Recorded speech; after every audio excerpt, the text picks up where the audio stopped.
નમસ્તે, જય માતાજી। જ્યારે મારી સાસુએ દિવાળીની સાંજે 30 સગા સંબંધીઓ સામે મારી નણંદ રતિકાના હાથમાં 1 લાખનું ક્રૂઝ પેકેજ થમાવ્યું અને મારી તરફ 100 રૂપિયાનું સ્કેચ કાર્ડ ફેંકતા કહ્યું કે આ તારા માટે પૂરતું છે વહુ, ત્યારે મેં બસ હસીને તે કાર્ડ ઉપાડી લીધું, કારણ કે તેમને ક્યાં ખબર હતી કે તે રાત્રે જ્યારે હું મારા નાના હોમ ઓફિસમાં એકલી બેસીને તે કાર્ડ ફાડવા માટે સ્ક્રેચ કરીશ ત્યારે તે 100 રૂપિયાનું કાર્ડ મને 900 કરોડ અપાવશે। અને જ્યારે તેમને 3 મહિના પછી ખબર પડી ત્યારે મારા ફોન પર 79 મિસ કોલ હતા, પણ ત્યાં સુધીમાં હું તેમની જિંદગીમાંથી નીકળી ચૂકી હતી હંમેશ માટે। મારું નામ લીલા ભાટિયા છે। હું 51 વર્ષની છું અને ગુડગાંવના સેક્ટર 56માં રહું છું, કે પછી એમ કહું કે રહેતી હતી, કારણ કે હવે હું મુંબઈના દરિયા કિનારે આવેલા તે લક્ઝરી એપાર્ટમેન્ટમાં રહું છું જે મેં મારા લોટરીના પૈસાથી ખરીદ્યું હતું। પણ તે વાર્તા પછી પહેલાં તમને જણાવું કે હું અહીં સુધી કેવી રીતે પહોંચી। 24 વર્ષ પહેલાં જ્યારે મેં અશ્વિન સાથે લગ્ન કર્યા હતા ત્યારે મને લાગ્યું હતું કે હું એક સારા પરિવારમાં આવી રહી છું। અશ્વિન એક મલ્ટીનેશનલ કંપનીમાં એન્જિનિયર હતા, સારો પગાર હતો અને તેમના માતા પિતા પણ સભ્ય લાગતા હતા। તેમની નાની બહેન રતિકા તે સમયે માત્ર 22 વર્ષની હતી અને મારી સાથે ખૂબ પ્રેમથી વાત કરતી હતી। મને કેવી રીતે ખબર પડે કે આ બધું માત્ર લગ્ન પહેલાંનો ઢોંગ હતો? લગ્ન પછી પહેલા જ મહિને મને સમજાઈ ગયું કે આ ઘરમાં વહુ અને દીકરી વચ્ચે ઘણો ફરક હોય છે। રતિકાને સવારે 10 વાગ્યા સુધી સૂવા દેવામાં આવતી, મારે 6 વાગ્યે ઉઠીને બધા માટે ચા બનાવવી પડતી, રતિકા માટે ખાસ ખાવાનું બનતું। મારી પસંદ ક્યારેય પૂછવામાં નહોતી આવી। રતિકા ભૂલ કરે તો બાળક છે, પણ હું કંઈ ભૂલી જાઉં તો આવી વહુ ક્યાંય જોઈ છે? પણ હું ચૂપ રહી, કારણ કે હું મારી માની દીકરી હતી અને મારી માએ મને શીખવ્યું હતું કે સાસરે ધીરજથી કામ લેવું। મને લાગ્યું કે કદાચ સમય સાથે બધું બરાબર થઈ જશે, પણ હું ખોટી હતી। જો તમે પણ સાંભળવા માંગતા હો કે 100 રૂપિયાના સ્કેચ કાર્ડથી મારી જિંદગી કેવી રીતે બદલાઈ અને મેં મારું માન કેવી રીતે પાછું મેળવ્યું, તો વિડીયોને લાઇક કરો અને ચેનલને સબસ્ક્રાઈબ કરવાનું ભૂલશો નહીં। હવે હું તમને મારી આખી વાર્તા સંભળાવું છું, કારણ કે આ માત્ર મારી જ વાર્તા નથી, પણ એ બધી વહુઓની વાર્તા છે જેમને તેમના સાસરિયા હલકી સમજે છે। હું શરૂઆતથી કહું છું, મારા લગ્ન પહેલાંની જિંદગી। હું લખનૌમાં મોટી થઈ। મારા પિતા પોસ્ટ ઓફિસમાં ક્લાર્ક હતા અને મા ઘર સંભાળતી હતી। અમે 3 બહેનો હતી, હું સૌથી મોટી। પિતાનો પગાર ઓછો હતો, પણ તેમણે અમને ત્રણેયને સારું શિક્ષણ આપ્યું। મેં HR માં માસ્ટર કર્યું હતું અને લગ્ન પહેલાં જ મેં દિલ્હીની એક નાની કંપનીમાં નોકરી શરૂ કરી હતી। તે સમયે મારો પગાર માત્ર 15,000 દર મહિને હતો, પણ મને મારા પર ઊભા રહેવાનો અહેસાસ ખૂબ ગમતો હતો। અશ્વિનને મળવાનું એક ફેમિલી ફંક્શનમાં થયું। તે મારા કોઈ દૂરના સગાના મિત્ર હતા। તેમણે મારી સાથે વાત કરી, મને પસંદ કરી અને ઘરવાળાઓએ સંબંધ મોકલ્યો। મારા પિતાને લાગ્યું કે આ સારો સંબંધ છે। દિલ્હીમાં સેટલ ફેમિલી, સારી નોકરી, પોતાનું ઘર, અમે હા પાડી દીધી। લગ્નની તૈયારીઓ શરૂ થઈ। મારા પિતાએ તેમની આખી જમામૂડી લગાવી દીધી। દહેજમાં જે આપી શક્યા તે આપ્યું। મને યાદ છે કે માએ તેમના દાગીના વેચીને મારા માટે એક સોનાનો સેટ બનાવ્યો હતો। પિતાએ કહ્યું હતું, દીકરી, આપણી પાસે વધારે નથી, પણ જે છે તે તારા માટે છે। લગ્ન થયા। ગુડગાંવના સેક્ટર 56માં તેમનો ફ્લેટ હતો। 3 બેડરૂમનો મોટો પરિવાર હતો, સાસુ સસરા, અશ્વિન, તેમની બહેન રતિકા અને હવે હું। શરૂઆતમાં કેટલાક મહિના બરાબર રહ્યા। અશ્વિન સારા હતા, પણ તે તેમની મા અને બહેનની ખૂબ નજીક હતા, થોડા વધારે જ નજીક। ધીમે ધીમે મને ખબર પડવા લાગી કે આ ઘરમાં રતિકાનું ખૂબ ચાલે છે। તે કંઈ પણ માગે તરત મળી જતું। નવો ફોન જોઈએ લઈ લો, ડિઝાઇનર કપડાં ચોક્કસ, વિદેશ ફરવા જવું છે તરત ટિકિટ બુક કરી દેતા અને મારે મારી જરૂરિયાતની વસ્તુઓ ખરીદવા માટે પણ વિચારવું પડતું હતું। એકવાર મને ઓફિસ માટે એક નવો ફોર્મલ સૂટ જોઈતો હતો। મેં અશ્વિનને કહ્યું। તેમણે કહ્યું, અત્યારે બજેટ ટાઈટ છે, આવતા મહિને લઈ લઈશું। તે જ અઠવાડિયે રતિકા માટે 25,000ની પાર્ટી ડ્રેસ ખરીદવામાં આવી। જ્યારે મેં અશ્વિનને પૂછ્યું તો તેમણે કહ્યું, તે મારી બહેન છે, તેના માટે તો કરવું જ પડે। મેં કંઈ ન કહ્યું। મારા પૈસાથી મેં જાતે સૂટ ખરીદી લીધો। હા, હું નોકરી કરતી હતી લગ્ન પછી પણ। શરૂઆતમાં મારો પગાર 18,000 દર મહિને હતો, ધીમે ધીમે મહેનતથી વધતો ગયો। પણ મારા પગારનું શું થતું હતું? તે સીધો ફેમિલી એકાઉન્ટમાં જતો હતો। મારી સાસુએ લગ્નના 3જા મહિને જ આ નિયમ બનાવી દીધો હતો। તેમણે કહ્યું, વહુ, આ ઘરમાં બધા સાથે મળીને રહે છે, તારી કમાણી પણ ઘરની છે। મેં કોઈ વાંધો ન લીધો। મને લાગ્યું કે કદાચ આવું જ થતું હશે, પણ જ્યારે મને ખબર પડી કે રતિકા જે પાર્ટ ટાઈમ ટ્યુશનથી 5,000 કમાય છે તે તેના પોતાના ખર્ચ માટે છે, તો મને સમજાયું કે નિયમ બધા માટે અલગ છે। પછી મારો દીકરો અર્ણવ થયો। મારા લગ્નના 2 વર્ષ પછી મને લાગ્યું કે કદાચ હવે મારું મહત્વ વધશે આ ઘરમાં। પણ ઉલટું થયું. હવે મારા પર વધુ જવાબદારીઓ આવી ગઈ. બાળકને સંભાળો, ઘરનું કામ કરો, ઓફિસ પણ જાઓ અને એ પણ સાંભળો કે તું તો માં બની ગઈ છે, હવે થોડો ત્યાગ તો કરવો જ પડશે. ત્યાગ આ શબ્દ મેં મારી જિંદગીમાં ખૂબ સાંભળ્યો. વહુએ ત્યાગ કરવો જોઈએ, વહુએ સૌથી પહેલાં ઉઠવું જોઈએ, વહુએ સૌથી પછી ખાવું જોઈએ, વહુએ પોતાની ઈચ્છાઓ નાની રાખવી જોઈએ. પણ દીકરી તો ઘરની રાણી છે. રતિકાના લગ્ન અર્ણવના જન્મના 3 વર્ષ પછી થયા. ભવ્ય લગ્ન, લાખોનો ખર્ચો થયો. તેનું દહેજ લગભગ 50 લાખનું. દાગીના, કાર, ફ્લેટમાં હિસ્સાના પૈસા, બધું જ. અને આ બધા પૈસા ક્યાંથી આવ્યા? મારા પગારમાંથી, અશ્વિનના પગારમાંથી અને તેમના પિતાની રિટાયરમેન્ટમાંથી. મને મારા લગ્ન યાદ આવ્યા. માત્ર 10 લાખમાં પતી ગયા હતા. કોઈ સરખામણી નહીં, પણ મેં કંઈ ન કહ્યું, કારણ કે મને લાગ્યું કે કદાચ દીકરાના લગ્ન આવા જ હોય છે. રતિકાના લગ્ન વિક્રમ મહેરા સાથે થયા. સારા ઘરનો છોકરો હતો, બિઝનેસ ફેમિલીમાંથી. લગ્ન પછી તે તેના પતિ સાથે બેંગ્લોર જતી રહી. મને લાગ્યું કે હવે શાંતિ મળશે, પણ 2 વર્ષ પછી તે પાછી આવી ગઈ. કેમ? કારણ કે વિક્રમની બદલી દિલ્હી થઈ ગઈ હતી અને મારી સાસુએ તરત જ વ્યવસ્થા કરી દીધી કે તે અમારા જ બિલ્ડિંગમાં એક ફ્લેટ ખરીદી લે. દીકરી નજીક રહેશે તો સારું છે, મારી સાસુએ કહ્યું. અને રીતિકા પાછી આવી ગઈ. હવે તે ઉપરના માળે રહેતી હતી, અમે નીચે, પણ તે દરરોજ આવતી, જમવાનું અહીં જ ખાતી અને મારી પાસે કામ કરાવતી. ભાભી, મારા માટે ચા બનાવી દો. ભાભી, મારા બાળકોને જોઈ લો. મારે સલૂન જવું છે. ભાભી, મારા માટે બટાકાના પરાઠા બનાવો ને.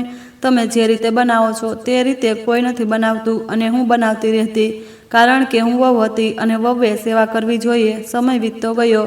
અર્ણવ મોટો થવા લાગ્યો. મારી નોકરીમાં પ્રમોશન થતું રહ્યું. હું હવે એક મોટી મલ્ટીનેશનલ કંપની ટેક ગ્લોબલ સોલ્યુશનમાં સિનિયર HR મેનેજર હતી. મારો પગાર હવે વાર્ષિક 18 લાખ રૂપિયા થઈ ગયો હતો. દર મહિને 1.5 લાખથી વધુ. પણ તે પૈસા ક્યાં જતા હતા? ફેમિલી એકાઉન્ટમાં. અને ત્યાંથી તે ક્યાં જતા હતા? રતિકાના ખર્ચામાં, ઘરના ખર્ચામાં, મારા સસરાની સારવારમાં, બધે જ. સિવાય મારી પોતાની જરૂરિયાતોમાં. એકવાર મેં અશ્વિનને કહ્યું, મારે મારું અલગ એકાઉન્ટ રાખવું છે. ઓછામાં ઓછો મારા પગારનો અડધો ભાગ તો મને મળવો જોઈએ. અશ્વિને ગુસ્સાથી કહ્યું, તારો મતલબ શું છે? તને શેની કમી છે? ખાવાનું મળે છે, કપડાં મળે છે, રહેવા માટે ઘર છે, બીજું શું જોઈએ? કે પછી તું અમારાથી અલગ રહેવા માગે છે? હું ચૂપ થઈ ગઈ, કારણ કે મને ખબર હતી કે અલગ રહેવાની વાત કરીશ તો મને જ ખોટી ઠેરવવામાં આવશે.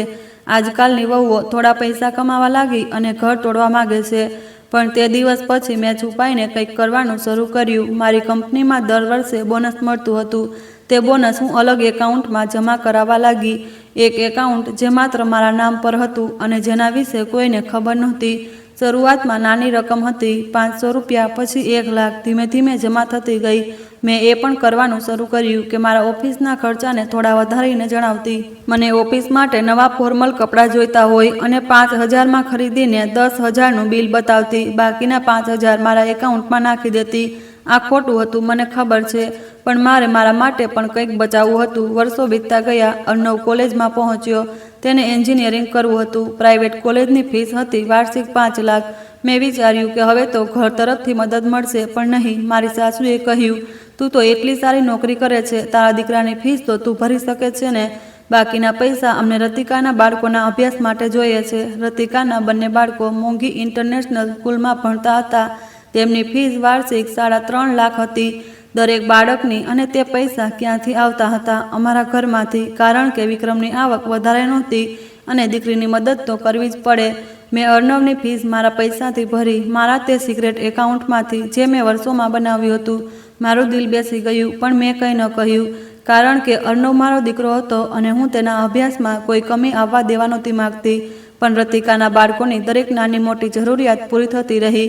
નવા આઈપેડ જોઈએ, મળી ગયા. યુરોપની સ્કૂલ ટ્રીપ પર જવું છે, તરત પૈસા આપી દીધા. જન્મદિવસની પાર્ટી કરવી છે, 5 સ્ટાર હોટલમાં બુક કરી દો. અને અર્ણવ, તેને મેં શીખવ્યું કે બેટા, આપણે મહેનત કરીને વસ્તુઓ હાંસલ કરવાની છે. દરેક વસ્તુ આસાનીથી નથી મળતી. અર્ણવ સમજદાર બાળક હતો. તે ક્યારેય વધારે ડિમાન્ડ નહોતો કરતો, પણ ક્યારેક ક્યારેક હું જોતી હતી કે તે રતિકાના બાળકોને જુએ અને ચૂપ થઈ જાય. મારું દિલ તૂટી જતું. એક દિવસ અર્ણવે મને પૂછ્યું, મમ્મા, આપણે એટલા ગરીબ છીએ કે શું? તમે તો એટલી સારી નોકરી કરો છો. મેં તેને સમજાવ્યું, બેટા, આપણે ગરીબ નથી, બસ પરિવારમાં બધા માટે સમાન કરવું પડે છે. પણ તે સમાનતા ક્યાં હતી? બધું એક તરફી હતું. પછી મારા સસરાનું નિધન થયું. તેની બીમારી લાંબી ચાલી હતી, લગભગ 2 વર્ષ. કેન્સર હતું. સારવારમાં લાખોનો ખર્ચ થયો. બધા પૈસા મારા અને અશ્વિનના પગારમાંથી ગયા. રતિકાએ 1 રૂપિયો પણ ન આપ્યો. ઉલટું જ્યારે છેલ્લા મહિનામાં આઈસીયુમાં દાખલ હતા ત્યારે રતિકાએ કહ્યું, હું બાળકોને એકલા ન છોડી શકું, મારે હોસ્પિટલ નથી આવવું. બધી જવાબદારી મારા ખભા પર આવી. ઓફિસ, ઘર, હોસ્પિટલ, હું તૂટી રહી હતી. પણ કોઈએ ન પૂછ્યું, લીલા તું ઠીક છે? બસ એ જ સાંભળતી રહી. વહુ છે, આ બધું તો તેને કરવું જ પડશે. સસરાના ગયા પછી ઘરમાં વધુ તણાવ વધ્યો. પ્રોપર્ટીનો સવાલ આવ્યો. અશ્વિન અને રતિકા વચ્ચે મારી સાસુએ સ્પષ્ટ કહ્યું, આ ફ્લેટ બંને ભાઈ બહેનનો છે, સરખે ભાગે વહેંચાશે. મને વાંધો નહોતો, પણ જ્યારે પ્રોપર્ટીની વાત આવી ત્યારે મને અહેસાસ થયો કે આ ઘરમાં મારો કોઈ હક નથી. બધું જ અશ્વિનના નામ પર હતું, મારા નામ પર કંઈ નહીં. 24 વર્ષ આ ઘરમાં રહ્યા પછી પણ હું માત્ર એક વહુ હતી, કોઈ માલિક નહીં. તે રાત્રે હું મારા હોમ ઓફિસમાં બેઠી હતી. મોડી રાત, લગભગ 11 વાગ્યાનો સમય હતો. બધા સૂઈ ગયા હતા. હું જૂની ફોટો આલ્બમ જોઈ રહી હતી. મારા લગ્નની તસવીરો, નીવના બાળપણની તસવીરો. મારી કેટલીય આશાઓ હતી. મેં વિચાર્યું હતું કે હું એક સારી પત્ની, સારી વહુ, સારી મા બનીશ. અને મેં કોશિશ પણ કરી. પણ શું મળ્યું? બસ બધું કામ, વધુ જવાબદારી અને કોઈ સન્માન નહીં. તે રાત્રે મેં એક ડાયરીમાં લખવાનું શરૂ કર્યું. મેં લખ્યું, દરેક તે બનાવ જે મારી સાથે બન્યો હતો, દરેક અપમાન, દરેક ભેદભાવ. મેં નહોતું વિચાર્યું કે હું તેનો ક્યારેય ઉપયોગ કરીશ. બસ મારે મારું દર્દ ક્યાંક ઉતારવું હતું. પણ સમયે મને શીખવી દીધું કે ધીરજ અને તૈયારી બંને જરૂરી છે. આવનારા કેટલાક વર્ષોમાં મેં ચૂપચાપ બીજી વસ્તુઓ પણ ભેગી કરી. જ્યારે પણ કોઈ મોટો ભેદભાવ થતો, હું ફોટો ખેંચી લેતી. જ્યારે પણ પૈસાને લઈને કંઈ ખોટું થતું, હું કાગળ સાચવી લેતી. મને નહોતી ખબર કે આ બધું ક્યારે કામ આવશે, પણ હું તૈયાર થવા માંગતી હતી. અને પછી આવ્યો તે દિવાળીનો દિવસ, જે દિવસે બધું બદલાઈ ગયું. દિવાળીના 1 અઠવાડિયા પહેલાંથી જ તૈયારીઓ શરૂ થઈ ગઈ હતી. ઘરમાં મોટી દિવાળી પાર્ટી થવાની હતી. સગા સંબંધીઓ આવવાના હતા, લગભગ 30 લોકો. મારી સાસુએ આખો પ્લાન બનાવ્યો, ખાવાનું, સજાવટ, ગિફ્ટ્સ, બધું જ. અને સ્વાભાવિક છે કે બધું કામ મારે જ કરવાનું હતું. હું ઓફિસમાંથી રજા લઈને તૈયારીઓમાં લાગી રહી. સવારથી રાત સુધી. રતિકા પણ આવતી હતી, પણ બસ બેસીને સૂચનો આપવા માટે. ભાભી, આ રંગની લાઇટ સારી નથી લાગતી. ભાભી, મીઠાઈ દુકાનમાંથી જ ખરીદો અને મંગાવી લો. ઘરની બનાવશો તો સારી નહીં બને. દિવાળીના 2 દિવસ પહેલાં મારી સાસુએ મને બોલાવી. તેમણે કહ્યું, લીલા, આ વખતે અમે બધાને ગિફ્ટ આપી રહ્યા છીએ. બાળકોને રમકડા, મોટાઓને કંઈક સારું. મેં પૂછ્યું, અને મારે શું લેવાનું છે? તારે કંઈ નથી લેવાનું, મેં બધું ઓર્ડર કરી દીધું છે, તું બસ પેકિંગ કરાવી દે. તેમણે જવાબ આપ્યો. દિવાળીની સાંજ આવી. મહેમાનો આવવાના શરૂ થયા. ઘર સજાવેલું હતું. મેં નવી સાડી પહેરી હતી, જે મેં મારા પૈસાથી ખરીદી હતી. બધાનું સ્વાગત કર્યું, ખાવાનું પીરસ્યું. દરેક જણ વખાણ કરી રહ્યા હતા, કેટલી સરસ વ્યવસ્થા છે. પણ કોઈએ ન પૂછ્યું કે આ બધું કોણે કર્યું. રાત્રે 8 વાગ્યે ગિફ્ટનો સમય આવ્યો. મારી સાસુએ ખૂબ પ્રેમથી બધાને ગિફ્ટ વેચવાનું શરૂ કર્યું. બાળકોને મોંઘા રમકડા, સગા સંબંધીઓને ડ્રાયફ્રૂટના ડબ્બા, બધું જ ખૂબ પ્રેમથી પેક કરેલું. અને પછી રતિકાનો નંબર આવ્યો. મારી સાસુએ ખૂબ ગર્વથી એક મોટો લિફાફો રતિકાને આપ્યો. રતિકાએ ખોલ્યો. તેમાં એક ક્રૂઝ પેકેજ હતું, 10 દિવસનું યુરોપનું, પરિવાર માટે, તેના પતિ માટે અને બંને બાળકો સાથે. બધા વાહ વાહ કરવા લાગ્યા. કેટલો પ્રેમ કરે છે આ પોતાની દીકરીને, શું શાનદાર ગિફ્ટ આપી છે. રતિકા ખુશીથી ચીસો પાડી ઉઠી. થેન્ક યુ મમ્મી, આ તો મારું ડ્રીમ હતું. મારે હંમેશા યુરોપ જવું હતું. મારી સાસુ હસી. પછી તેમણે મારી તરફ જોયું. બધા મને જોવા લાગ્યા. કદાચ વિચારી રહ્યા હતા કે મને શું મળશે. મારી સાસુએ તેમના પર્સમાંથી એક નાનો લિફાફો કાઢ્યો અને મોટી બેદરકારીથી મારી તરફ લંબાવ્યો. આ તારા માટે છે વહુ. મેં લિફાફો બધાની સામે ખોલ્યો. તેમાં એક સ્ક્રેચ કાર્ડ હતું, 100 રૂપિયાનું. રૂમમાં સન્નાટો છવાઈ ગયો. પછી કોઈએ હસવાની કોશિશ કરી. અરે વાહ, લકી ડ્રો. પણ મારી સાસુએ જે બીજું વાક્ય બોલ્યું તે મને આજે પણ યાદ છે. તેમણે હસતા હસતા કહ્યું, આ તારા માટે પૂરતું છે વહુ. તને તો અમારી સાથે રહેવા મળી રહ્યું છે, આ મોટી વાત છે. આખા રૂમમાં લોકો હસ્યા, કેટલાક બેચેનીથી, કેટલાક મજાક સમજીને. પણ રતિકા જોરથી હસી. અરે ભાભી, જો લકી નીકળી ગયું તો મને અડધું આપજો. મેં બસ હસી દીધું. મેં તે સ્ક્રેચ કાર્ડ મારા પાલોમાં મૂકી દીધું. કંઈ ન કહ્યું, કારણ કે હું જાણતી હતી કે કંઈ કહીશ તો મને જ ગુસ્સોવાળી, નાટકબાજ, ઈર્ષાળુ કહેવામાં આવશે. પાર્ટી પૂરી થઈ. બધા ચાલ્યા ગયા. રતિકા તેના ક્રૂઝ પેકેજના ફોટો ઇન્સ્ટાગ્રામ પર મૂકવામાં વ્યસ્ત થઈ ગઈ. મારી સાસુ અને અશ્વિન સુવા ચાલ્યા ગયા અને હું રસોડામાં વાસણ ધોઈ રહી હતી. રાત્રે લગભગ 12:30 વાગ્યે હું મારા હોમ ઓફિસમાં ગઈ. અર્ણવ તેના રૂમમાં સૂઈ રહ્યો હતો. હું એકલી હતી. મારા હાથમાં તે સ્ક્રેચ કાર્ડ હતું.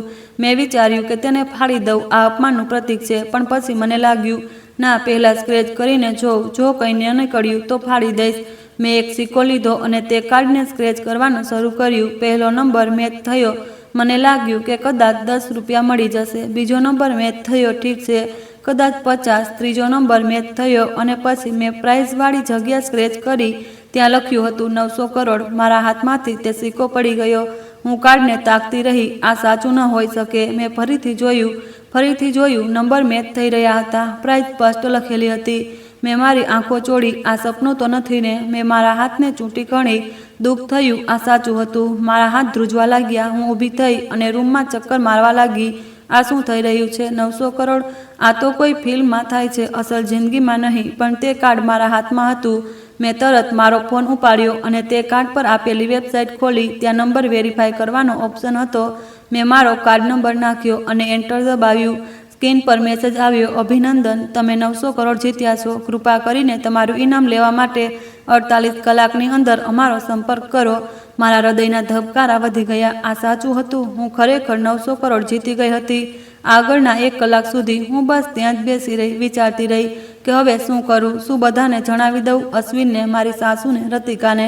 અને પછી મને યાદ આવ્યું કે જ્યારે મને આ કાર્ડ મળ્યું હતું ત્યારે શું થયું હતું, કેવી રીતે મારું અપમાન કરવામાં આવ્યું હતું, કેવી રીતે રતિકા હસી હતી, કેવી રીતે મારી સાસુએ કહ્યું હતું આ તારા માટે પૂરતું છે. ના, હું કોઈને નહીં જણાવું, ઓછામાં ઓછું અત્યારે નહીં. તે રાત્રે મેં નિર્ણય કર્યો, હું ચૂપચાપ આ પૈસા ક્લેમ કરીશ અને પછી હું જોઈશ કે આગળ શું કરવાનું છે. બીજા દિવસે મેં ઓફિસમાંથી રજા લીધી. મેં બહાનું બનાવ્યું કે મને તાવ છે અને હું સીધી તે લોટરી કંપનીની ઓફિસ ગઈ જે દિલ્હીમાં હતી. ત્યાં પહોંચીને મેં મારું કાર્ડ બતાવ્યું.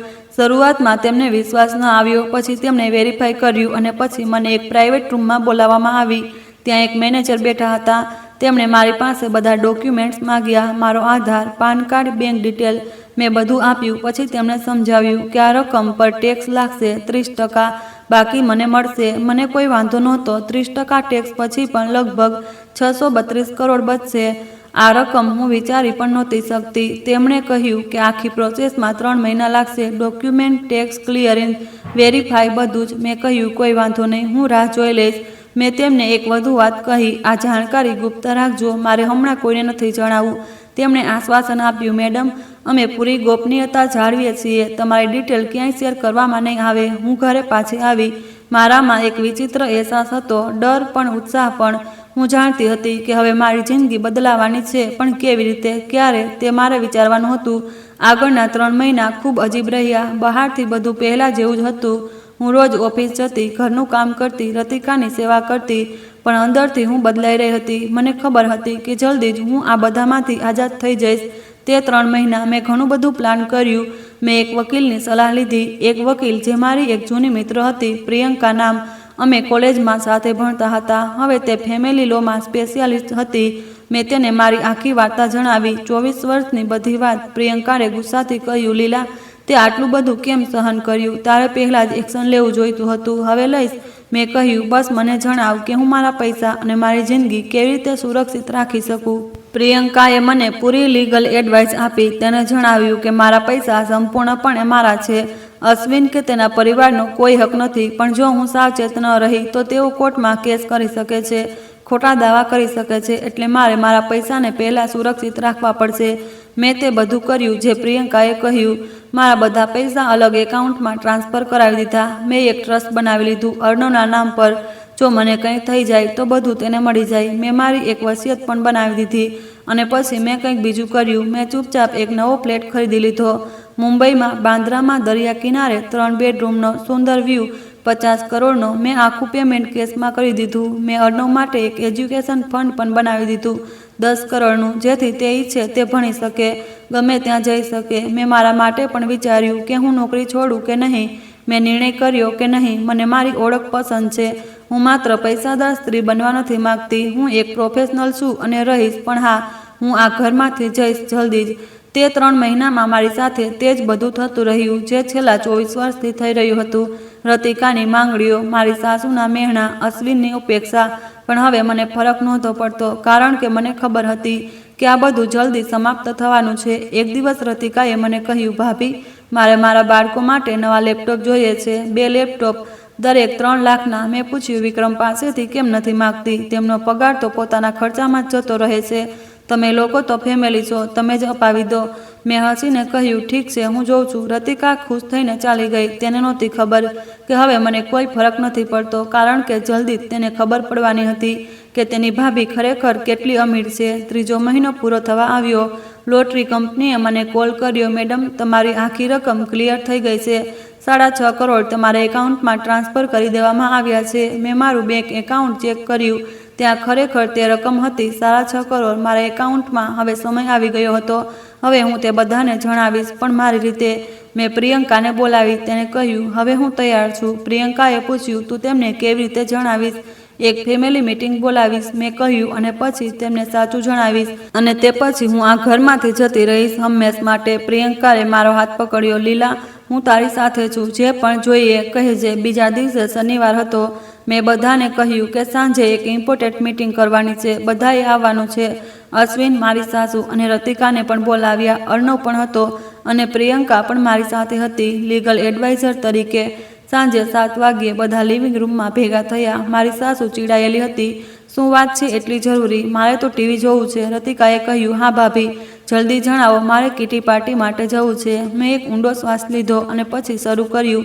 3 મહિના પહેલાં દિવાળીની સાંજે મને એક ગિફ્ટ મળ્યું હતું, યાદ છે? મારી સાસુએ કંટાળાથી કહ્યું, હા તો શું વાત છે? તે 100 રૂપિયાનું સ્કેચ કાર્ડ હતું. જો તે મને ખૂબ પ્રેમથી આપ્યું હતું અને કહ્યું હતું, આ તારા માટે પૂરતું છે. રતિકા હસી. અરે હા, તે તો શું થયું? તે સ્ક્રેચ કર્યું? 10 રૂપિયા મળ્યા? તે ફરી હસી. મેં શાંતિથી કહ્યું, હા, મેં સ્ક્રેચ કર્યું તે જ રાત્રે, અને મને ખબર પડી કે હું જીતી ગઈ છું. અશ્વિને થોડી દિલચસ્પી બતાવી. કેટલું જીતી? મેં તેમની બધાની આંખોમાં જોયું અને પછી કહ્યું, 900 કરોડ. રૂમમાં સન્નાટો છવાઈ ગયો. પછી રતિકા જોરથી હસી. બહુ સારી મજાક છે ભાભી. 900 કરોડ? હા. મારી સાસુએ પણ હસીને કહ્યું, લીલા, આ શું બાળસુભન વાત કરી રહી છે? પણ અશ્વિન મારો ચહેરો જોઈ રહ્યા હતા. તેમને લાગ્યું કે હું સાચું બોલી રહી છું. તેમણે પૂછ્યું, તું શું સિરિયસ છે? બિલકુલ સિરિયસ, મેં જવાબ આપ્યો.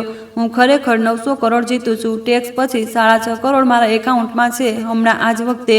રતિકાનું હસવું બંધ થઈ ગયું. મારી સાસુની મુસ્કાન ગાયબ થઈ ગઈ.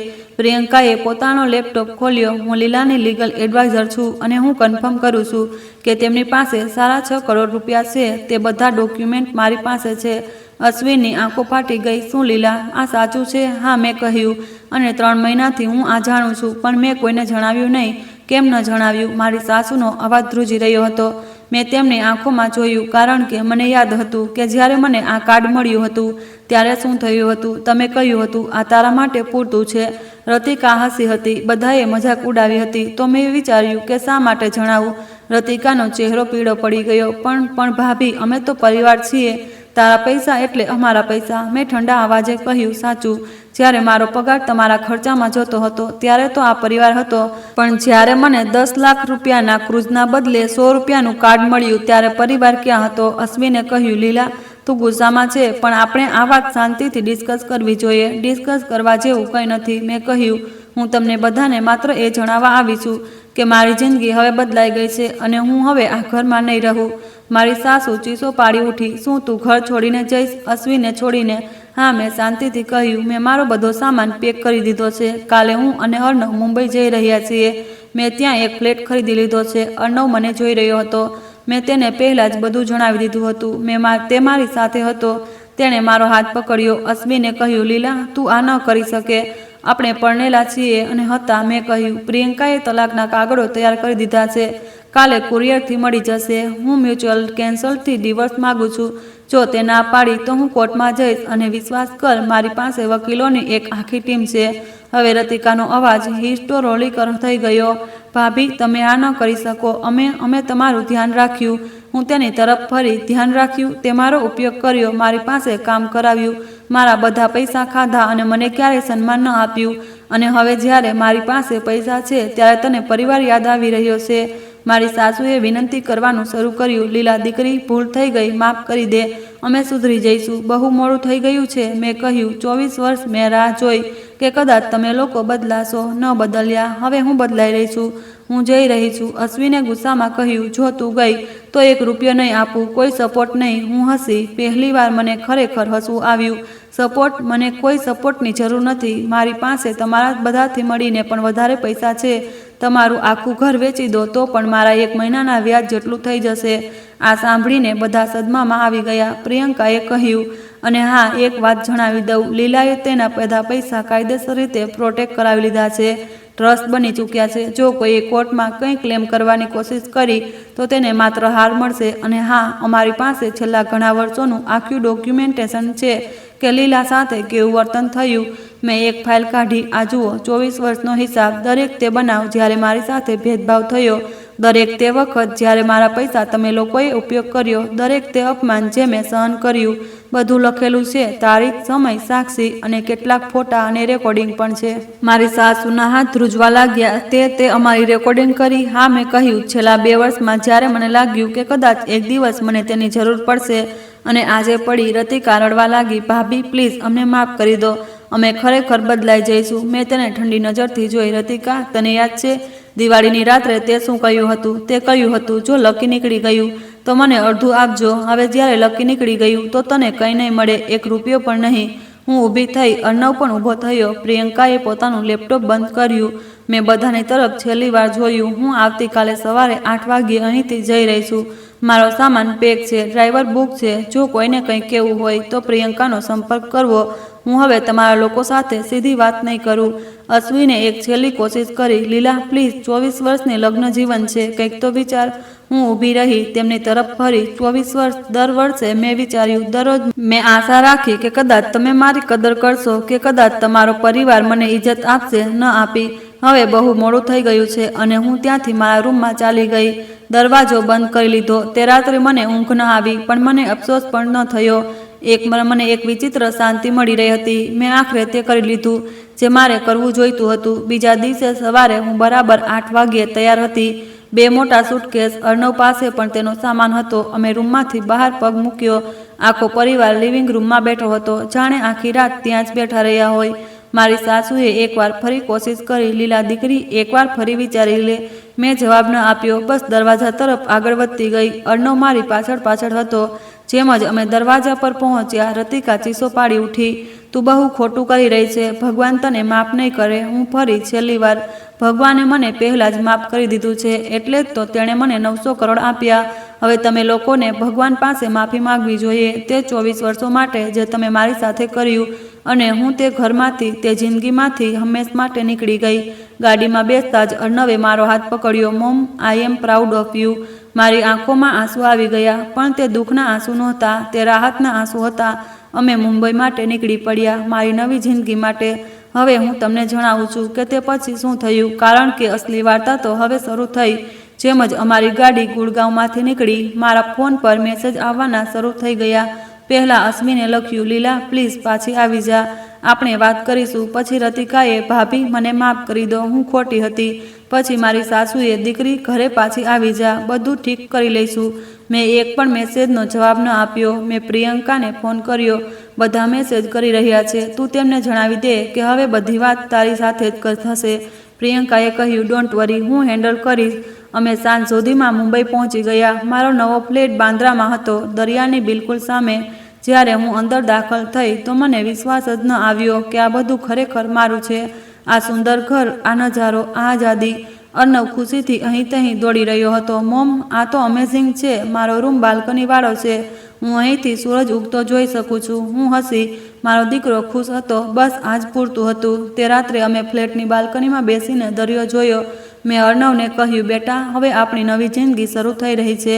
મોમ, પણ પપ્પા, તારા પપ્પા સાથે તારો સંબંધ નહીં તૂટે. તું જ્યારે ઈચ્છે ત્યારે તેમને મળી શકે છે, પણ હું હવે એ જિંદગીમાં પાછી નહીં જઈ શકું. અર્ણવે સમજદારીથી માથું હલાવ્યું. આઈ અન્ડરસ્ટેન્ડ મોમ. બીજા દિવસે મારો ફોન ફરીથી વાગવા લાગ્યો. આ વખતે માત્ર 1 કે 2 મેસેજ નહોતા, ડઝનેક મેસેજ હતા. અશ્વિન, રતિકા, મારી સાસુ, બધા વારા પરથી લખી રહ્યા હતા. લીલા, અમને જણાવ કે તું ક્યાં છે. ઓછામાં ઓછો ફોન તો ઉપાડ, અમે તારી ફિકર કરીએ છીએ. મેં બધાને અવગણી દીધા. હું જાણતી હતી કે આ ફિકર નહીં, લાલચ છે. તેમને મારી નહીં, મારા પૈસાની ફિકર છે. ત્રીજા દિવસે પ્રિયંકાએ મને કોલ કર્યો. લીલા, તે લોકો મારી પાસે પણ આવ્યા હતા. ખૂબ રડી રહ્યા હતા, માફી માંગી રહ્યા હતા. તે શું કહ્યું? મેં કહ્યું કે તું મ્યુચ્યુઅલ કન્સેન્ટથી ડિવોર્સ માગે છે અને કોઈની સાથે કોઈ વાત નહીં કરે. જો તેમને કોઈ કામ છે તો તે મારો સંપર્ક કરે. સારું કહ્યું. પણ લીલા, એક વાત જણાવ. અશ્વિને કહ્યું કે તે તારા પૈસા પર ક્લેમ કરશે. કહે છે કે લગ્ન દરમિયાન જે કંઈ પણ મળ્યું તે બંનેનું છે. હું હસી. તે કોશિશ કરી શકે છે, પણ લોટરીના પૈસા મારા છે, માત્ર મારા, અને કાયદેસર રીતે પણ મારા. તેમને એક રૂપિયો પણ નહીં મળે. હા, મને ખબર છે. મેં તેમને તે પણ સમજાવી દીધું. પહેલું અઠવાડિયું વીતી ગયું. હું મારા નવા ઘરમાં સેટલ થઈ રહી હતી. મેં ઓફિસ સાથે વાત કરી. તેમણે જણાવ્યું કે હું મુંબઈ શિફ્ટ થઈ રહી છું. શું હું વર્ક ફ્રોમ હોમ કરી શકું છું? તેમણે તરત હા પાડી દીધી. મારું કામ સારું હતું. તેઓ મને ખોવા નહોતા માગતા. અર્ણવે તેની કોલેજમાં ટ્રાન્સફર માટે અરજી કરી. મુંબઈની એક સારી કોલેજમાં તેને એડમિશન મળી ગયું. મેં તેની આખી ફીસ એકસાથે ભરી દીધી. કોઈ લોન નહીં, કોઈ ટેન્શન નહીં. હવે હું તમને જણાવું કે તે ઘરમાં શું થઈ રહ્યું હતું. પ્રિયંકા મને અપડેટ આપતી રહેતી હતી અને કેટલીક વસ્તુઓ મને બીજા સ્ત્રોતથી પણ ખબર પડી રહી હતી. પહેલી વાત, જેમ જ હું ગઈ, ઘરની આર્થિક સ્થિતિ બગડવા લાગી. કેમ? કારણ કે મારો પગાર હવે ત્યાં નહોતો આવી રહ્યો. દર મહિને 1.5 લાખ જે હું આપતી હતી તે હવે નહોતા. અશ્વિનનો પગાર સારો હતો, લગભગ 1 લાખ દર મહિને, પણ એકલા તેનાથી તે બધા ખર્ચા નહોતા ચાલી શકતા જે તે લોકો કરતા હતા. રતિકાના બાળકોની સ્કૂલ ફી, તેમના પોતાના ખર્ચા, ઘરના ખર્ચા, બધું જ પહેલા મહિનાના અંતમાં જ મુશ્કેલી આવવા લાગી. રતિકાના બાળકોની સ્કૂલ ફી ભરવાની હતી 6 લાખ. અશ્વિન પાસે એટલા પૈસા નહોતા. રતિકાએ વિક્રમને કહ્યું. વિક્રમે ના પાડી દીધી. હું પહેલાથી જ ઘરના આટલા ખર્ચા ઉઠાવી રહ્યો છું. હવે સ્કૂલ ફી તારા પરિવારને આપવી પડશે. રતિકાએ અશ્વિનને ફોન કર્યો. અશ્વિને કહ્યું, મારી પાસે પૈસા નથી. લીલાના પગારમાંથી આ બધું થતું હતું. છેવટે તેમને લોન લેવી પડી. પહેલીવાર તે ઘરમાં લોન લેવામાં આવી. પહેલાં હું હતી જે બધું સંભાળતી હતી. બીજી વાત, રતિકાને તેનું ક્રૂઝ પેકેજ કેન્સલ કરવું પડ્યું. 10 લાખનું પેકેજ જે તેને ગિફ્ટ મળ્યું હતું તે એક ક્રેડિટ કાર્ડથી બુક કરાવવામાં આવ્યું હતું. અને તે ક્રેડિટ કાર્ડ કોનું હતું? મારું. હા, મારા નામનું, જેનું બિલ હું ભરતી હતી. જેમ જ મેં તે કાર્ડ બંધ કરાવ્યું, બુકિંગ કેન્સલ થઈ ગયું. આખા પૈસા ફીસ તરીકે કપાઈ ગયા. રતિકાએ જ્યારે આ બધી ખબર પડી તો તેને હોબાળો મચાવ્યો. આ કેવી રીતે થઈ શકે? મારો યુરોપ ટ્રીપ, તે બધાને જણાવ્યું હતું. મારી સાસુએ કહ્યું, લીલાએ જાણી જોઈને આ કર્યું છે. તે અમારી પાસેથી બદલો લઈ રહી છે. જી હા, હું બદલો લઈ રહી હતી અને હજી તો શરૂઆત હતી. ત્રીજી વાત, મારી સાસુને તેમના મેડિકલ ખર્ચાની મુશ્કેલી થવા લાગી. તેમને ડાયાબિટીસ અને બીપી હતું. દર મહિને લગભગ 15,000ની દવાઓ આવતી હતી. હવે તે પૈસા કોણ આપશે? અશ્વિને કહ્યું, મમ્મી, તમે તમારી બચતમાંથી કાઢો. મારી સાસુ પાસે વધારે બચત નહોતી. તેમના પતિની રિટાયરમેન્ટના પૈસા પહેલાં જ રતિકાના લગ્નમાં ખર્ચ થઈ ગયા હતા. હવે જે થોડું હતું તે ઝડપથી ખતમ થઈ રહ્યું હતું. 1 મહિનો વીત્યો, પછી 2 મહિના. હાલાત બગડતા ગયા. ઘરમાં તણાવ વધતો ગયો. અશ્વિન અને રતિકા વચ્ચે ઝઘડા થવા લાગ્યા. તું તારા બાળકોની જવાબદારી જાતે ઉઠાવ. તારી વાઈફ જતી રહી, હવે તમે કેમ ભરીએ? મારી સાસુ વચ્ચે પડતી, પણ હવે કોઈ કાંઈનું સાંભળતું નહોતું. પૈસાની કમી સૌથી મોટી મુશ્કેલી હતી અને હું મુંબઈમાં મારી નવી જિંદગીનો આનંદ લઈ રહી હતી. હું સવારે ઉઠતી અને દરિયો જોતી, મારા માટે ચા બનાવતી જેમ મને પસંદ છે, આરામથી નાસ્તો કરતી, મારા સમયે કામ કરતી, સાંજે બાલ્કનીમાં બેસીને પુસ્તક વાંચતી. કોઈ મહેણું નહીં, કોઈ ફરિયાદ નહીં, કોઈ ભેદભાવ નહીં. મેં મારા માટે એક હાઉસકીપર રાખી, મીરા નામની એક ખૂબ સારી સ્ત્રી. તે રસોઈ બનાવતી અને ઘર સાફ રાખતી. મેં તેને સારો પગાર આપ્યો, 30,000 દર મહિને. તે ખૂબ ખુશ હતી. મેં મારા માટે નવા કપડાં ખરીદ્યા, ડિઝાઇનર સાડીઓ, સારા બૂટ, જે મને પસંદ હતું તે ખરીદ્યું. કોઈને પૂછવાની જરૂર નહીં. મેં અર્ણવને પણ બધું આપ્યું જે તે ઈચ્છતો હતો. એક નવું લેપટોપ, નવો ફોન, સારા કપડાં. પણ મેં તેને એ પણ શીખવ્યું કે પૈસાની કદર કરવી જોઈએ. જરૂરિયાત અને લાલચમાં ફરક હોય છે. ત્રીજા મહિને પ્રિયંકાએ મને જણાવ્યું કે અશ્વિનને ડિવોર્સના પેપર પર સાઇન કરી દીધા છે. તે સમજી ગયા હતા કે હવે મને પાછી લાવી શકાશે નહીં. હું ખુશ થઈ. આખરે હું કાયદેસર રીતે પણ આઝાદ થઈ જઈશ. પછી પણ કંઈક થયું જે મેં નહોતું વિચાર્યું. એક દિવસ મને એક અજાણ્યા નંબર પરથી કોલ આવ્યો. મેં ઉપાડ્યો. હેલો લીલાજી. જી કોણ? હું વિનોદ શર્મા બોલી રહ્યો છું. હું એક રિપોર્ટર છું. શું તમે તે જ લીલા ભાટિયા છો જેમણે દિવાળી પર 900 કરોડની લોટરી જીતી હતી? મારું દિલ ધડકી ઉઠ્યું. તમને આ કેવી રીતે ખબર પડી? આ મારું કામ છે મેડમ. હું એક સ્ટોરી લખી રહ્યો છું. શું તમે ઇન્ટરવ્યૂ આપશો? મેં તરત કોલ કાપી દીધો. મેં પ્રિયંકાને ફોન કર્યો. કોઈ રિપોર્ટરને કેવી રીતે ખબર પડી? કદાચ લોટરી કંપનીમાંથી લીક થયું હોય કે પછી તારા પરિવારે કોઈને જણાવ્યું હોય. મને ગુસ્સો આવ્યો. હું જાણતી હતી કે આ રતિકા કે મારી સાસુનું કામ છે. તેમણે તેમના સગા સંબંધીઓને જણાવ્યું હશે અને ત્યાંથી વાત ફેલાઈ ગઈ. આવનારા કેટલાક દિવસોમાં મારી વાર્તા મીડિયામાં છવાઈ ગઈ. ગુડગામની હાઉસવાઈફે જીત્યા 900 કરોડ, સ્ક્રેચ કાર્ડથી બદલાઈ જિંદગી. મારો ફોટો પણ છપાઈ ગયો, મારું નામ, મારું જૂનું સરનામું, બધું જ. હું પરેશાન થઈ ગઈ. હું ઈચ્છતી હતી કે આ બધું પ્રાઇવેટ રહે, પણ હવે તો બધાને ખબર હતી અને પછી શરૂ થયો અસલી ડ્રામા. મારી પાસે ડઝનેક ફોન આવવા લાગ્યા. દૂરના સગા, જૂના મિત્રો, એવા લોકો જેમની સાથે મેં વર્ષોથી વાત નહોતી કરી. બધાને અચાનક મારી યાદ આવી ગઈ. લીલા કેવી છે? ઘણા દિવસો પછી વાત થઈ રહી છે. લીલા, કોંગ્રેચ્યુલેશન. બધું ખુશી થઈ સાંભળીને. અને પછી અસલી વાત આવતી. એમ તો મને થોડી મદદ જોઈએ છે. મેં બધાને અવગણી દીધા. મેં મારો ફોન નંબર જ બદલી નાખ્યો. પણ સૌથી વધારે કોલ કોણે કર્યા? રતિકા અને મારી સાસુએ. તેમણે 100થી વધુ વાર કોલ કર્યા. મેં એક પણ ન ઉપાડ્યો. પછી તેમણે વોટ્સઅપ પર મેસેજ મોકલવાનું શરૂ કર્યું. લાંબા લાંબા મેસેજ. રડતા રડતા માફી માંગતા રતિકાએ લખ્યું, ભાભી પ્લીઝ મને માફ કરી દો. હું બહુ ખોટી હતી. મને ખબર છે મેં તમારી સાથે ખરાબ કર્યું, પણ હવે મને તમારી જરૂર છે. મારા બાળકોની સ્કૂલ ફી ભરી શકતા નથી. પ્લીઝ બસ એકવાર મદદ કરી દો. મારી સાસુએ લખ્યું, દીકરી લીલા, મારાથી બહુ મોટી ભૂલ થઈ ગઈ. હું જાણું છું મેં તારી સાથે સારું ન કર્યું, પણ હવે મારી દવાઓના પૈસા નથી. હું બીમાર છું. પ્લીઝ થોડી મદદ કરી દો. અહીં સુધી કે અશ્વિને પણ મેસેજ કર્યો, લીલા હું જાણું છું તું મારાથી નારાજ છે, પણ ઓછામાં ઓછું મારી માની મદદ કરી દે. તે તારી સાસુ છે. મેં એક પણ મેસેજનો જવાબ ન આપ્યો. હું જાણતી હતી કે જો એકવાર નબળાઈ બતાવી તો તે લોકો ફરીથી મારો ફાયદો ઉઠાવવાની કોશિશ કરશે. ચોથો મહિનો આવ્યો. પ્રિયંકાએ મને જણાવ્યું કે ડિવોર્સના પેપર ફાઇનલ થઈ ગયા છે. હવે હું ઓફિશિયલી સિંગલ હતી. મને રાહત મળી, પણ તે ઘરની હાલત વધુ ખરાબ થઈ ગઈ. મને એક જૂના પાડોશી પાસેથી ખબર પડી કે તેમને પોતાનો ફ્લેટ વેચવાનું વિચારી રહ્યું છે. પૈસાની એટલી તંગી થઈ ગઈ હતી. રતિકાને તેના બાળકોને તે મોંઘી ઇન્ટરનેશનલ સ્કૂલમાંથી કાઢવા પડ્યા. હવે તેઓ એક સામાન્ય સ્કૂલમાં ગયા. રતિકા રડતી હતી, મારા બાળકોને જુઓ શું હાલ થઈ ગયો છે. પણ મને કોઈ સહાનુભૂતિ ન થઈ. હું વિચારતી, જ્યારે અર્ણવને તમે લોકોએ ક્યારેય કંઈ ન આપ્યું ત્યારે ક્યાં ગઈ હતી તમારી ફિકર?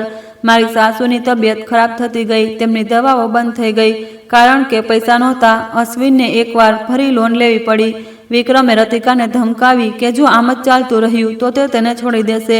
હું આટલા ખર્ચા ન ઉઠાવી શકું. કાં તો તું કામ કર, કાં તો તારા પરિવાર પાસેથી પૈસા મંગાવ. રતિકા, કામ? તે જે આખી જિંદગી ઘરમાં બેસી રહી, હવે તેને નોકરી શોધવી પડી. 46 વર્ષની ઉંમરે કોઈ પણ અનુભવ વિના તેને એક નાની દુકાનમાં સેલ્સ ગર્લની નોકરી મળી. દર મહિનાના 12,000. જ્યારે મને આ ખબર પડી તો મને હસવું આવ્યું. તે જ રતિકા જે કહેતી હતી હું ક્યારેય નોકરી નહીં કરું, હવે મજબૂરીમાં કામ કરી રહી હતી. 6 મહિના પછી મને પ્રિયંકા પાસેથી ખબર પડી કે તે લોકો પોતાનો ફ્લેટ વેચી રહ્યા છે.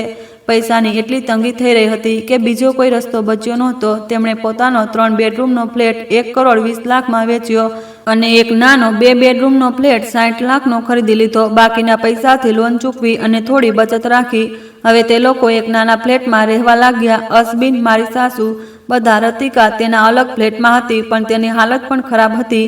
સોસાયટીમાં બધાને ખબર હતી કે શું થયું છે. લોકો ગપસપ કરતા, જોયું જે વહુને તેમણે આટલું સતાવ્યું તે જ આજે કરોડપતિ છે અને પોતે આ હાલતમાં આવી ગયા. મારી સાસુને બહાર નીકળતા શરમ આવતી. પાડોશીઓને વાતો સંભળાતી, લીલા કેટલી સારી હતી, આ લોકોએ તેની કદર ન કરી. 1 વર્ષ પૂરું થઈ ગયું મારા જવાને. મારી જિંદગી હવે બિલકુલ અલગ હતી. મેં મારા માટે જીવવાનું શીખી લીધું હતું. મેં કેટલાક નવા મિત્રો બનાવ્યા. એક પુસ્તકોનો ક્લબ જોઈન કર્યો. વીકેન્ડ પર પેઇન્ટિંગ ક્લાસ લીધા. એવી વસ્તુઓ કરી જે મેં હંમેશા કરવા ઈચ્છતી હતી, પણ ક્યારેય સમય ન મળ્યો. મેં મારા પૈસાને સમજદારીથી ઇન્વેસ્ટ કર્યા. Mutual fund, property, share market. એક સારા ફાઇનાન્શિયલ એડવાઇઝરની મદદથી હવે મારા પૈસા વધુ વધી રહ્યા હતા. અને સૌથી મોટી વાત, હું ખુશ હતી. ખરેખર ખુશ. કોઈ તણાવ નહીં, કોઈ મેણું નહીં, કોઈ ભેદભાવ નહીં. હવે હું તમને જણાવું છું કે તે ઘરનું શું થયું. અશ્વિન હવે તેના ફ્લેટમાં એકલા રહેતા હતા. તેમની માતાનું મૃત્યુ થયું હતું અને તે ખૂબ તૂટી ગયા હતા. તેમને અહેસાસ થઈ ગયો હતો કે તેમને શું ખોયું. એકવાર તેમણે મને મેસેજ કર્યો, લીલા હું જાણું છું કે હવે કંઈ નથી બચ્યું, પણ હું તારી પાસે માફી માંગવા માંગુ છું. હું એક ખરાબ પતિ હતો. મેં તારી સાથે ઊભા રહેવાને બદલે મારા પરિવારનો સાથ આપ્યો. મને અફસોસ છે. મેં જવાબ આપ્યો, માફી કબૂલ છે. પણ આ સંબંધ ખતમ થઈ ચૂક્યો છે. આગળ વધો રતિકા. તેની હાલત વધુ ખરાબ હતી. વિક્રમે તેને તલાક આપી દીધો. તેણે કહ્યું, હું આ તણાવમાં ન રહી શકું. તું અને તારો પરિવાર મને બરબાદ કરી રહ્યા છો. રતિકા હવે તેના બાળકો સાથે એક નાના ભાડાના મકાનમાં રહી રહી હતી. તેના 12,000ની નોકરીથી ગુજરાન ચલાવતી હતી. તેના બાળકો હવે એક સરકારી સ્કૂલમાં ભણતા હતા. એકવાર તેણે મને વોટ્સએપ પર મેસેજ કર્યો, ભાભી, હું જાણું છું કે મેં તમારી સાથે બહુ ખોટું કર્યું. હું બહુ શરમાઉં છું. શું તમે મને એક તક આપજો? હું બદલાઈ ગઈ છું. મેં જવાબ આપ્યો, રતિકા, જિંદગીએ તને તે પાઠ શીખવ્યો જે હું નહોતી આપી શકતી. હવે તું તારા પગ પર ઊભું રહેવાનું શીખી રહી છે. આ સારી વાત છે, પણ મારી પાસેથી કોઈ મદદની આશા ન રાખ. તારે જાતે જ તારી જિંદગી બનાવવી પડશે. તેણે પછી ક્યારેય મેસેજ ન કર્યો. આજે 1.5 વર્ષ પછી હું મારી બાલ્કનીમાં બેઠી છું. દરિયાનો નજારો જોઈ રહી છું. એક કપ ચા હાથમાં છે. અર્ણવ તેના રૂમમાં ભણી રહ્યો છે. મીરા રસોઈમાં ખાવાનું બનાવી રહી છે. મારી પાસે 600 કરોડથી વધુ છે. હવે ઇન્વેસ્ટમેન્ટ વધુ વધી ગયા છે. મારી પાસે એક સુંદર ઘર છે, એક વાલો દીકરો છે, સારા મિત્રો છે અને સૌથી મોટી વાત, મારી પાસે મારી આઝાદી છે. હું ક્યારેક વિચારું છું, શું મેં સાચું કર્યું? શું મારે તે લોકોને માફ કરી દેવા જોઈતા હતા? પણ પછી મને યાદ આવે છે તે 24 વર્ષ, તે રોજનું અપમાન, તે રોજનો ભેદભાવ, અને મને ખબર પડે છે, હા, મેં બિલકુલ સાચું કર્યું. માફ કરવું અને પોતાને ફરીથી દુઃખમાં નાખવું 2 અલગ વસ્તુઓ છે. મેં તેમને માફ કરી દીધા છે, પણ તેમની સાથે પાછી નહીં જાઉં, કારણ કે પોતાની ઇજ્જત અને ખુશીથી મોટું કાંઈ નથી. આજે હું જે છું તે માત્ર લોટરીના કારણે નથી. હા, પૈસાએ મને આઝાદી આપી, પણ અસલી તાકાત મારામાં પહેલાંથી હતી. તે ધીરજ, તે હિંમત, તે તૈયારી. હું ચૂપચાપ બધું સહન કરતી હતી, પણ બધું નોટ કરતી રહી. જ્યારે સમય આવ્યો ત્યારે હું તૈયાર હતી, અને આજે હું તે બધી સ્ત્રીઓને કહેવા માંગુ છું કે જે આવા સંબંધોમાં ફસાયેલી છે, જેમની કદર નથી થતી, જેમનો ઉપયોગ કરવામાં આવે છે. તમે એકલા નથી, અને તમને પણ પોતાના માટે ઊભા રહેવાનો હક છે. પૈસા જરૂરી છે, પણ સૌથી મોટી જરૂરી છે પોતા પર વિશ્વાસ, પોતાની મહેનત પર વિશ્વાસ અને ધીરજ રાખવી. કારણ કે જે લોકો બીજાઓને હલકા સમજે છે, એક દિવસ તેમને જરૂર અહેસાસ થાય છે કે તેઓ ખોટા હતા, અને ત્યાં સુધીમાં બહુ મોડું થઈ ચૂક્યું હોય છે. મારા કિસ્સામાં આ અહેસાસ ત્યારે થયો જ્યારે મારી પાસે 900 કરોડ આવી ગયા, પણ અસલમાં હું ત્યારે પણ તાકાતવર હતી જ્યારે હું મારા 18,000ના પગારથી ઘર ચલાવી રહી હતી. ફરક બસ એટલો હતો કે ત્યારે કોઈએ ન જોયું, હવે બધાને દેખાઈ રહ્યું છે. તો યાદ રાખજો, તમારી કિંમત તમારા બેંક એકાઉન્ટથી નહીં, તમારી મહેનત અને તમારા સંસ્કારોથી નક્કી થાય છે. અને જો કોઈ તે ન જોઈ શકતું હોય તો તે તેમની ભૂલ છે, તમારી નહીં. જો તમને મારી વાર્તા પસંદ આવી હોય તો વિડીયોને લાઇક કરો, ચેનલને સબસ્ક્રાઈબ કરો, અને જો તમે પણ આવી કોઈ મુશ્કેલીમાંથી પસાર થઈ રહ્યા હો તો યાદ રાખજો, ધીરજ અને રણનીતિથી દરેક લડાઈ જીતી શકાય છે. આભાર.